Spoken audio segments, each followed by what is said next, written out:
All right, I got a question for you. If police have probable cause for a robbery suspect and they go to his house and really to try to arrest him, and he tells the police to beat it, right? What should, and the cops are on the curtilage, what should the police do? Well, it's a very good question, and it's the question we're going to answer today in a case called the estate of Rolando Brazula versus the city of Sparks, Nevada, Ninth Circuit Court of Appeals, decided on August 21st, 2023. And if you read the word estate in a title, you know that somebody died, right? So this is a very, quite frankly, a common situation that occurs around the country, is where police have this probable cause, especially for a felony, and they don't have an arrest warrant, but they have a felony crime and they're looking to arrest a guy from his home. And we have to look at the rules of engagement. Now, the first thing we want to know is, what is curtilage? In my experience, curtilage is one of the most misunderstood doctrines in law enforcement, right? And the reason why is, let's start with the word itself. Nobody ever uses the word curtilage to describe their property, right? They never say, man, I got some new curtilage today, you know, or I bought a nice 5 acres of curtilage in the country. They don't talk like that. They say the word property. But the word property does not mean curtilage. Curtilage is that area of a high expectation of privacy around the home. And a person can own more property than curtilage. So I want you to think backyards, gardens, carports, porches, and so forth, right? Areas where domestic life occurs. Driveways can be curtilage under the right conditions. So they're on curtilage and so forth. Now, before we continue, let me give you a little bit of a backstory about Rolando. So Rolando is not a nice guy, okay? I get the impression that he's like a gang member. And he goes up to a person in his neighborhood and pushes this guy off his skateboard, okay? And steals his skateboard. So again, not a nice guy. And Rolando is not he's not a juvenile. He's an adult. He's a married man. So they go to his house, okay? And he lives at 17th, well, he lived, estate, right? At 1753 London Circle in Sparks. And this is the picture of his house. So when they got the call for service, they talked to a witness who observed this whole thing, the strong arm robbery. And they go to, Rolando's house, and they talked to him for a minute, but he really was like very clear. Like he says, get off my property. And the police leave. They go back to the witness. They go back to the victim. They establish their probable cause. They built up a pretty solid case. Now they're like, you know what? Let's just try to get this guy in custody. They go back up to the house, right? And you can see here a couple arrows. Now, the green arrow is where Rolando is sitting. He's sitting on like a patio set, and we can describe this as a front patio or porch area. Another officer is, and there's two officers, and another officer is at the front door knocking on the door. And that officer is trying to contact Rolando's wife, and another officer is kind of talking to Rolando, trying to de-escalate him and so forth. Well, I think the officers wanted to talk to the wife because Rolando wasn't being cooperative, and I think they were kind of hoping that the wife would say something incriminating, like, oh yeah, I know what you're talking about. You know, that skateboard is right here. You can have it back. And then boom, now we have like a beyond a reasonable doubt case, not just a probable cause case. So while the cop is knocking on the door, trying to talk to the wife, Rolando says at least 5 times, maybe up to 8. He says, hey, I want you to leave. Do not try to contact my wife. I want you to leave. And what do the police not do? They do not leave. Now, at this point, should they be leaving, right?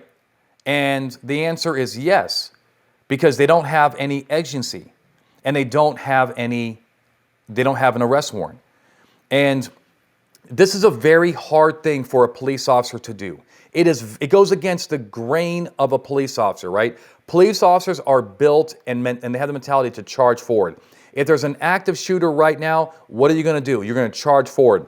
Nobody is going to tell you, no, you're not going to go and save lives and so forth. And so when you have these people telling, especially scumbags like Rolando, that, hey, once you just, get the hell out of here, it's very hard for a cop to turn tail and leave. It's very hard for a cop to realize that they have been legally beat, right? The law is no longer in their favor. And I get it, right? But you have to realize when you've been legally beaten. As a little side note, I see it all the time with First Amendment auditors. How many times have you seen cops that are legally beat? The law is not in their favor to detain people or to continue to detain because they're just engaged in First Amendment activities. And what does the cop do? Keep going, hard charging forward. That's not a good thing to do. So back to our picture here. So Rolando eventually gets very frustrated, and the allegation is, at least what the estate is saying, is that he pulled the gun from underneath the couch cushion in order to menace the cop and be like, hey, get the hell out of here. I said leave, right? And of course, you know what's going to happen next. The police responded with lethal fire, killing Rolando, and now we're in federal court.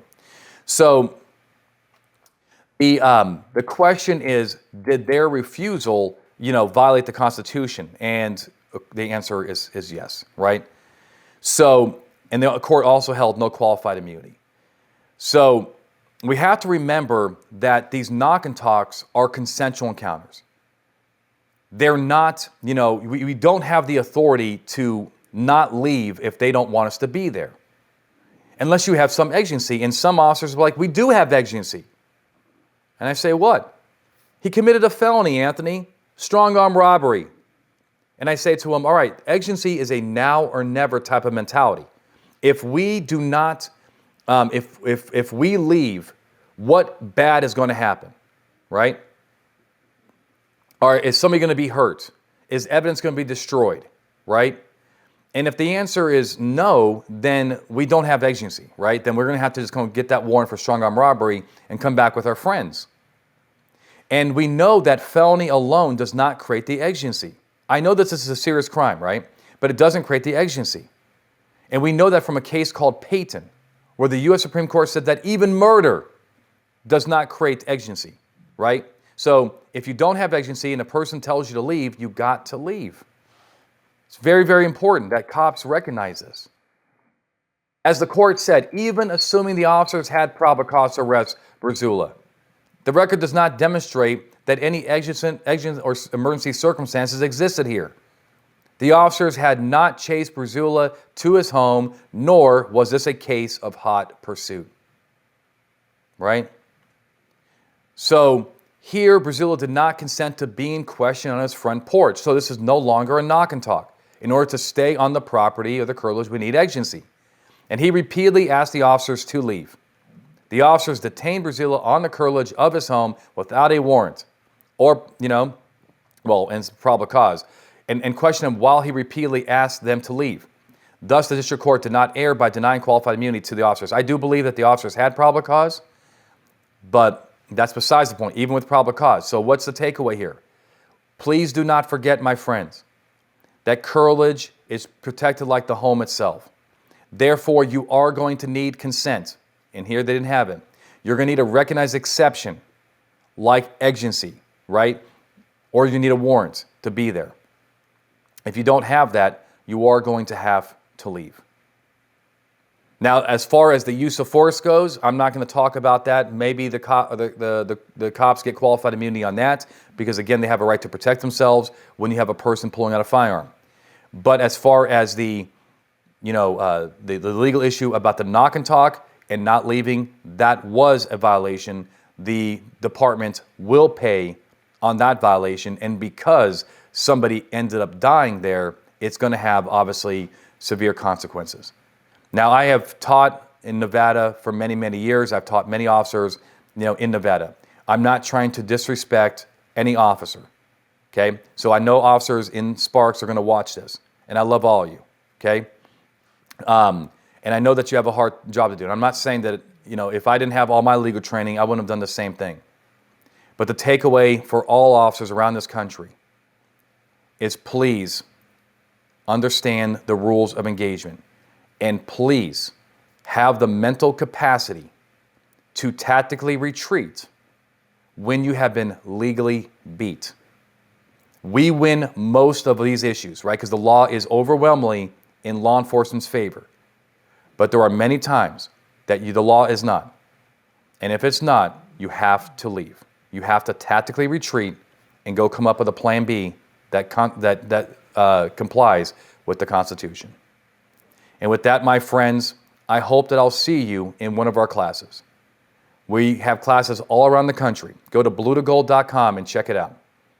You can also attend online. So our online training it's a live stream. So you're actually watching a live class and you're participating online. It's actually a lot of fun. All right? All right. So with that, my friends, please hit the like button if you appreciate this content. Comment below, subscribe to the channel, share with your friends. Make sure that your fellow officers do not fall for this trap. Okay? Because you know some will. And until next time, my friends, you stay safe.